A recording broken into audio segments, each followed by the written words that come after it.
প্লেনটার ভিতরে সিটগুলি দেখাই, মানে অস্থির অবস্থা। হেলিকপ্টারটা বের হবে ঢাকা থেকে আপনার রাজশাহী যাওয়ার পর। আসসালামু আলাইকুম। এই যে আমাদের সিকিউরিটি ইনচার্জ, অপারেশন ম্যানেজার যে আসছে আমাদের বাংলাদেশ হেলিকপ্টার সার্ভিসের পক্ষ থেকে। উনি খুব ভাইরাল একটা লোক, ওনাকে আল্লাহর রহমতে সবাই চিনে, আপনারাও চিনেন, আমরাও চিনি, আমরা সবাই চিনি, দেশবাসী মোটামুটি ওনাকে সবাই চিনে। তারপরেও আপনাদের সাথে আবার পরিচয় করে দিচ্ছি আমাদের এই অপারেশন অফিসারকে।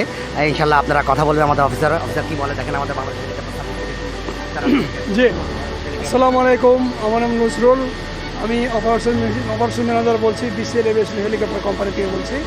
আপনারা আমাকে ইউটিউবে দেখে থাকবেন। এদিকে যত অপারেশন ফ্লাইট হয়, যত হেলিকপ্টার অপারেশন মিশন হবে, আপনারা আমাকে almost more or less all ফ্লাইটই আপনারা আমাকে দেখতে পাবেন। আপনারা ইউটিউবে সার্চ দেন, ইউ উইল সি মি।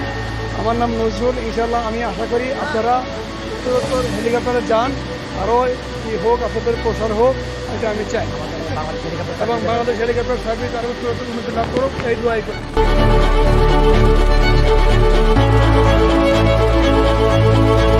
হেলিকপ্টারটাই এখন এখানে হ্যাঙ্গারে আছে, কিছুক্ষণের মধ্যে হেলিকপ্টারটা বের হবে। আমি হবিগঞ্জ মাধবপুর থেকে এখানে আসতে মোটামুটি আপনার 25-30 মিনিটের মতো।